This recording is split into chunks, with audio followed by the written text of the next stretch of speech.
तो सबसे पहले तो आरबीआई पॉलिसी की हाइलाइट्स, 25 बेसिस पॉइंट्स का रेट कट कर दिया, यानी कि रेपो रेट 6.25% से घटकर 6%, एसडीएफ रेट 6% से घटकर 5.75%, एमएसएफ रेट 6.5% से घटकर 6.25% और बैंक रेट 6.5% से घटकर 6.25%। एमपीसी के सभी सदस्य रेट कटौती के पक्ष में थे। ऊपर से आरबीआई ने बोला कि रुख न्यूट्रल से बदल के वो एकोमोडेटिव कर रहे हैं, लेकिन कुछ कंसर्न्स भी बताए, और खास तौर से डोनाल्ड ट्रंप की ट्रेड वॉर, जिसके चलते एक्सपोर्टर्स और एक्सपोर्ट्स में अस्थिरता देखने को मिल रही है। एग्री पॉजिटिव रहेगा, मैन्युफैक्चरिंग में रिवाइवल देखने को मिल रहा है, फॉरेक्स रिजर्व की स्थिति बहुत अच्छी है। लेकिन आज मार्केट्स ने इसको अभी तक तो थम्स अप नहीं दिया है। जीडीपी ग्रोथ अनुमान जो है वो आरबीआई ने घटा दिया है। 6.7% पहले FY26 का जीडीपी अनुमान लेकर चल रहे थे, उसको घटाकर 6.5% कर दिया है। और FY26 में सीपीआई महंगाई का अनुमान भी घटा दिया है, 4.2% से घटाकर 4% कर दिया, यानी कि ग्रोथ में भी धीमापन और महंगाई भी घटेगी। तो एक तरफ खुशी एक तरफ दुख, इस तरीके की पॉलिसी समय देखने को मिल रही है। लेकिन 25 बेसिस पॉइंट्स 2 बार कटौती कर चुके हैं। तो रूपक जी, बड़ा प्रश्न ये है कि पिछली बार भी रेट कट हुआ, बाजार नहीं चला, ऊपर से गिरावट और देखने को मिल रही है। इस बार भी रेट कट कुछ ज्यादा बढ़ चढ़कर तो खरीदारी नहीं कर रहे हैं ट्रेडर्स में। आपकी क्या राय है, कैसा रहेगा बाजार? जी, एज एक्सपेक्टेड था, ये एक्सपेक्टेड ही था, क्योंकि जो अभी सिलसिले चल रहे हैं टैरिफ का, वो रेट कट्स को ओवरशैडो कर दिया। क्योंकि इन्वेस्टर्स का एक्सपेक्टेशंस अभी ट्रम्प साहब के मूवमेंट के ऊपर, और बाकी सारे जो इवेंट्स है वो थोड़ा साइडलाइन हो गया थोड़ा टाइम के लिए। मुझे लगता है कि ये जो सिलसिले चल रहे हैं मार्केट, जो मार्केट वोलेटिलिटी का, ये चलेगा। जो ग्लोबल मार्केट क्यूज के चलते निफ्टी में वोलेटिलिटी आ रही है, वो चलेगा कुछ दिन। डेफिनेटली इंडिया में उतना इफेक्ट एक्सपेक्टेड नहीं है, क्योंकि इंडिया का exposure as compare to other countries कम है। तो इसीलिए इंडिया में जो प्रॉब्लम कम आएगा। लेकिन जो ग्लोबल रिस्क ऑफ एक सेंटिमेंट क्रिएट हो गया, उसके चलते मुझे लगता है कि वोलेटिलिटी रहेगा। और सपोर्ट वाइज बात करें, अगर लेवल वाइज अगर हम लोग चले, तो इमीडिएट सपोर्ट है 22,400 का निफ्टी में। 22,400 का सपोर्ट टूट जाए या क्लोजिंग उसके नीचे आए, तो नेक्स्ट सपोर्ट हो रहा है 21,700। 21,700 के नीचे अगर क्लोजिंग दिया या सस्टेन किया, उसके बाद सीधा 1,000 पॉइंट का करेक्शन। तो ओवरऑल मार्केट सेंटिमेंट ऐसा है। और अपसाइड में अगर देखते 22,400 के ऊपर निफ्टी का क्लोजिंग कंटिन्यू रहता है, तो चांसेस है कि रिकवरी आएगा अपसाइड में 23,500 तक। लेकिन रिकवरी आएगी कि नहीं सर, ये है बड़ा सवाल, क्योंकि टीसीएस के नतीजे भी आने वाले हैं। अभी हम तो छुट्टी पे होंगे कल, लेकिन टीसीएस अपने नतीजे पोस्ट कर देगी। और आज बहुत ही काउंटर स्पेसिफिक हो गई हो, खपत से जुड़ी, कंजम्पशन से जुड़ी एफएमसीजी स्टॉक्स, इनमें खरीदारी है। लेकिन रेस्ट ऑफ द स्पेस में कोई बहुत तगड़ी खरीदारी है नहीं। इनफैक्ट आज के साथ में रियल्टी भी टूटा, आईटी भी टूटा, फाइनेंशियल भी टूटे हैं, ऊपरी से ऊपर दबाव है। तो क्या हम इतने मजबूती के साथ ऊपर जा सकते हैं जी, इस?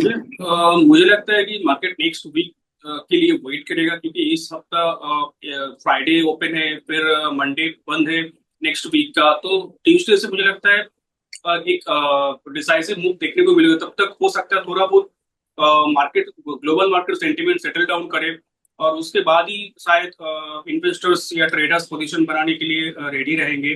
मेरे ख्याल से रिस्क ऑफ सेंटिमेंट चल रहा है मार्केट में, तो जो सेटअप है उसमें स्ट्रेंथ नहीं दिख रहा है। किसी भी साइड में आप कॉन्फिडेंट होकर ट्रेड नहीं ले सकता अभी इस मार्केट से, ऐसा वोलेटिलिटी में। तो जो शॉर्ट ट्रेडर भी, वो थोड़ा बहुत कॉशियस मेजर अप्लाई कर रहे हैं, और लॉन्ग ट्रेडर्स ट्रेडर्स भी। ओके राइट, मैं ऐसा करता हूँ, मैं ना चार्ट्स भी लगा देता हूँ स्क्रीन पे, और उसके बाद वो जो आप लेवल्स बोल रहे हो ना, प्लीज बताइए, और अपनी दो पिक्स भी बता दीजिए ऐसी मार्केट में सिस्टमैटिकली करेंगे, ट्रेड करने की स्थिति में तो है नहीं। तो पहले तो आप निफ्टी पे क्या लेवल्स मार्क करवाएंगे वो बताएं। आज तो वीकली एक्सपायरी है, अगले हफ्ते के लिए लेवल्स दे दीजिए। और दूसरा ये है कि अच्छा, हमने तो अभी फ्राइडे को भी तो ट्रेड करना है, तो शॉर्ट टर्म पर्सपेक्टिव से आपका निफ्टी के ऊपर क्या रेंज निकल के आती है, और दूसरा ये है कि आपके दो पिक्स कौन से? इस शॉर्ट टर्म के लिए मैं अगर 22,600 के ऊपर अगर जाता है, तो मोमेंटम स्ट्रॉन्ग होगा। ओवरऑल 22,400 के ऊपर सेंटिमेंट साइडवेज टू पॉजिटिव रहेगा। 22,400 के नीचे डेफिनेटली नेगेटिव है, वहां से करेक्शन आ सकता है। 22,400 के नीचे 21,700 तक आ सकता है, जो रिसेंट लो था। और 22,700 600 के ऊपर, सॉरी, 22,600 के ऊपर अगर निफ्टी क्लोजिंग देता है, उसके बाद एक रैली टुवर्ड्स 23,500 तक जा सकता है शॉर्ट टर्म में। तो निफ्टी का ये लेवल्स हो गया। ओके सर, एक चीज मैं पूछना चाहूंगा आपसे यहाँ पर, उसके बाद आपके पिक्स पे चलते हैं। ये पिछले थर्सडे को भी ऐसा फंसा फंसा सा महसूस करा था मार्केट यहाँ पर, और उसके बाद इस थर्सडे को भी ऐसा फंसा फंसा सा महसूस कर रहा है मार्केट यहाँ पर। ये वीकली एक्सपायरी पे इंस्टीट्यूशंस के पास इतनी फाइनेंशियल मसल होती है कि वो मार्केट को कहीं नहीं चलने देते, बिल्कुल एक रेंज में फंसा के रखते हैं। जी इतना हाँ, बड़ा इवेंट था आज तो। जी हाँ, एग्जैक्टली।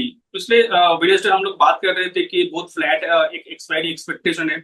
उसके बाद क्या होगा पता नहीं, बट जो ऑप्शन डेटा दिखा रहा था वो दिखा रहा था कि दायरे में एक्सपायरी आएगा। तो 23,200 और 23,300 के बीच में एक्सपायरी एक्सपेक्टेशन था। अराउंड 23,250 एक्सपायरी हुआ था। और उसके बाद फॉल आया, मतलब एक्सपायरी के लिए होल्ड करके रखा था ऐसा लगा।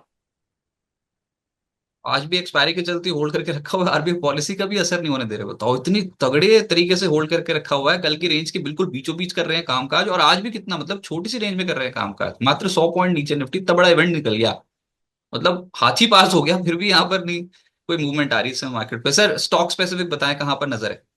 स्टॉक स्पेसिफिक मैं ध्यान दे रहा हूँ एक स्टॉक पे, वो है बीएससी। स्टॉक में डेफिनेटली मार्केट वोलेटिलिटी के चलते एक सेलिंग प्रेशर तो आया था, लेकिन वापस बहुत सिग्निफिकेंट रिकवरी के साथ ऊपर आ गया। तो अभी मैं 5470 का स्टॉप लॉस में बाई करना चाहूंगा, और टारगेट मेरा रहेगा 5800 का। Okay, पहला स्टॉक हो गया बॉम्बे स्टॉक एक्सचेंज। वैसे यहाँ पर वो है, बोनस की खबर है, एक शेयर पर 2 बोनस दे रही कंपनी, उसके रिकॉर्ड डेट भी कभी भी आ सकती है। तो स्टॉप लॉस क्या लगाना होगा यहाँ पे? स्टॉप लॉस लगाना होगा 5470, और टारगेट रहेगा 5800 और 5950। ओके, दूसरा स्टॉक कौन सा होगा सर? दूसरा स्टॉक रहेगा हिंग पेट्रो। एक स्टॉक ने एक कंसोलिडेशन ब्रेकआउट दिया डेली चार्ट पे, और इंपॉर्टेंट मूविंग एवरेज के ऊपर सस्टेन कर रहे हैं। इवन जो निफ्टी में सेलिंग आया था उसका कुछ असर नहीं है स्टॉक में। और अभी यहाँ से मुझे लगता है जब तक 367 के ऊपर सस्टेन कर रहे हैं तब तक पॉजिटिव रहना चाहिए। अपसाइड में 405 410 तक जा सकता है। तो यहाँ से बाई करना चाहिए। 400 370 का स्टॉप लॉस में, क्लोजिंग स्टॉप लॉस में बाई करना चाहिए। सर कोई डिस्क्लेमर आपका इन दोनों स्टॉक्स के ऊपर? अ, इसमें हमारा हमारा और हमारे क्लाइंट का कोई पोजीशन है नहीं। हमने ये तो रिकमेंड नहीं किया दोनों स्टॉक में।